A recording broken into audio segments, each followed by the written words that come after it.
चालू कर लेना, चालू कर लेना। दोनों हाथ उठा करके और सुदामा और कृष्ण की जोड़ी को स्वागत कीजिए। दोनों हाथ उठा के सभी माताएं बहनें, दोनों हाथ उठा करके, दोनों हाथ उठा करके और बिल्कुल थप्पड़ियों की आवाज आनी चाहिए, गड़गड़ाहट की आवाज आनी चाहिए हमारे बीच में। सुदामा और कृष्ण जैसी जोड़ी और द्वारपाल जैसे सुरक्षा गार्ड, बहुत अच्छा, बहुत बढ़िया, बहुत बढ़िया।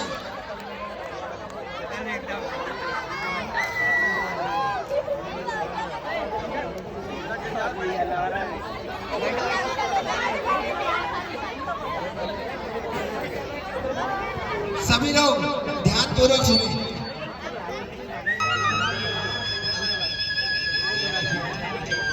चलो तुम लोग इधर जाओ, इधर।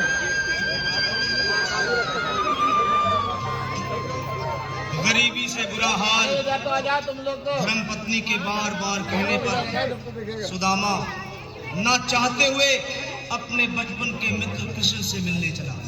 द्वारकाधीश के महलों के अंदर जाने का प्रयास किया तो द्वारपालों ने रोका। अरे ब्राह्मण, किधर को जा रहे हैं? जानते भी हो यह मार्ग किधर जा रहा है? यह मार्ग द्वारकाधीश श्री कृष्ण के महलों को जाता है। हे विप्र, तुम यहाँ कहाँ भटक रहे हो? ए भाई, जानता हूँ, ये मार्ग श्री कृष्ण के महलों को जाता है। मैं उनसे मिलने आया हूँ। यह भी खूब रहे। द्वारकाधीश से मिलने का यह कौन सा समय है? महाराज अभी दरबार में नहीं है। अरे पंडित जी, श्री कृष्ण अपने महल के शयन कक्ष में आराम कर रहे हैं।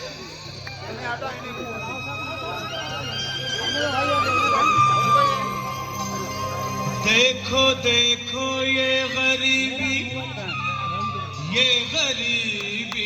का हाल। कृष्ण के दर पे विश्वास लेके आया हूँ। मेरे बचपन का यार है मेरा श्याम। हमारे महल के करीब आ गया है।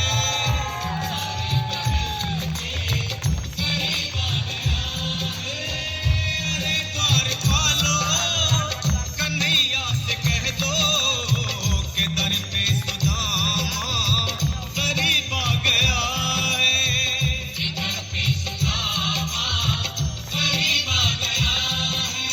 भाई द्वारपाल, मुझ पर दया करो भाई। बस तुम जाकर कन्हैया को ये बता दो कि उनका बाल सखा सुदामा मिलने आया है। मेरे इस फटे हाल पर मत जाओ भाई। तुम बस जाकर मेरा संदेश उस कृष्ण को दे दो, उस कृष्ण को दे दो। क्या हंसी ठट्टा करने को हम ही मिले हैं? तुम ठहरे दीन निर्धन फटेहाल ब्राह्मण, तुम्हारे अंग अंग से गरीबी बदहाली छलक रही है। और कहा महाराज श्री कृष्ण। क्षमा करना पंडित जी, हमें अपने प्राणों से हाथ नहीं धोने जो तुम्हारा यह संदेश द्वारकाधीश तक पहुंचाए। न सर पे है पगड़ी, न तन पे है जामा। बता दो कन्हैया को नाम है सुदामा। बता दो कन्हैया को नाम है सुदामा। बता दो कन्हैया को नाम है सुदामा। न सर पे है पगड़ी,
संदेश उस द्वारकाधीश तक नहीं पहुंचाती, तब तक मैं यहीं बैठा हूं, चाहे मेरे भूख प्यास से प्राण ही क्यों न चले जाए।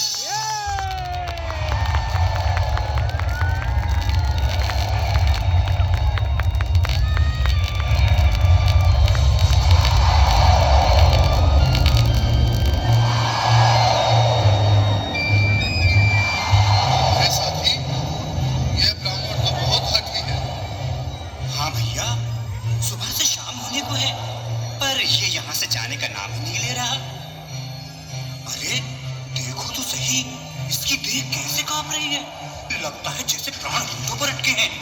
भगवान न करे अगर ब्राह्मण ने यही प्राण त्याग दिए तो, और अगर ये सच में द्वारकाधीश का मित्र हुआ तो क्या होगा भैया?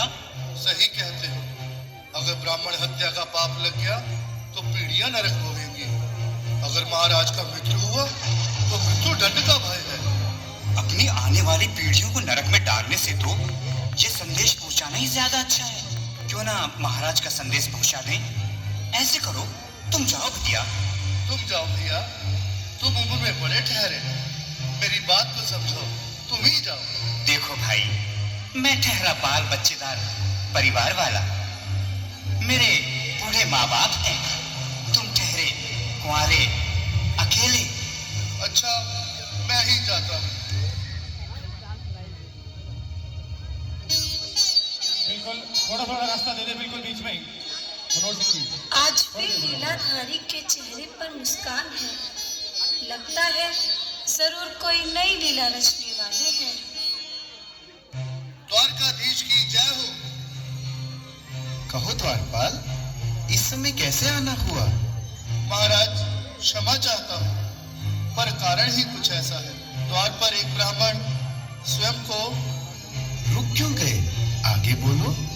द्वार पर एक गरीब ब्राह्मण स्वयं को आपका मित्र बताता है, आपसे मिलना चाहता है। अपना नाम सुदामा बताता है। सुदामा? क्या कहा? सुदामा? मेरा बाल सखा सुदामा?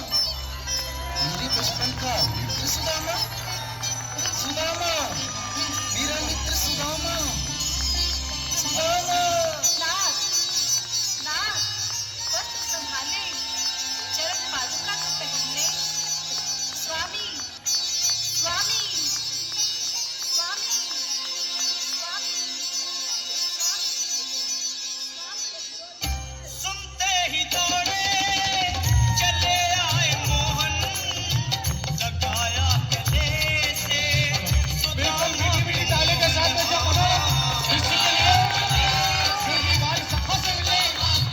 साक्षात कृष्ण भगवान आए हैं।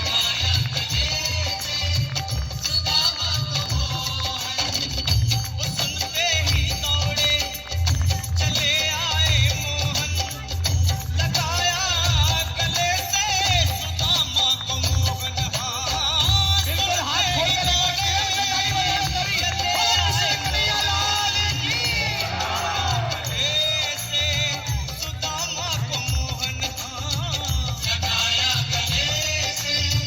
सुदामा को मोहन। हुआ रुक्मणी को बहुत ही अचंभा, हुआ रुक्मणी को बहुत ही अचंभा। ये मेहमान कैसा अजीब आ गया है,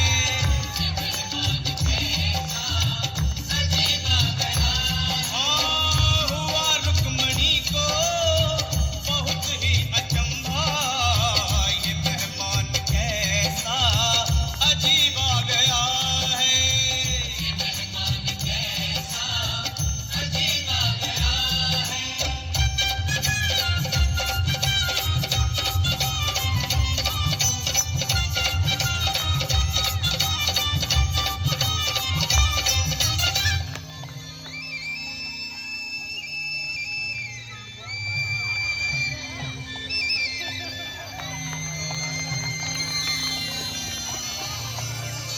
आओ सुदामा, आओ, चले आओ। इस महल को अपना ही समझो। मेरे बाल सखा, शर्माना कैसा? चले आओ। रुक्मणी, रुक्मणी, मेरे मित्र के स्वागत तैयारी करो। घबराओ मत सुदामा, सिंहासन पर बैठो। नहीं नहीं, मैं आपके सिंहासन पर कभी नहीं महाराज। ये पाप मुझसे ना होगा। हे द्वारकाधीश, मैं निर्धन बदनसीब पक्का मारा तुझ ब्राह्मण आपके चरणों में बैठ सकूं तो मेरा सौभाग्य होगा। दीनानाथ, दीनानाथ, दीनानाथ। सुदामा, मुझे महाराज कहकर प्रताड़ित न करो। मैं संसार के लिए द्वारकाधीश हूँ, पर तुम्हारे लिए सिर्फ तुम्हारा बाल सखा हूँ। मुझे बचपन की तरह कृष्ण, कन्हैया या मोहन कहकर पुकारो। महाराज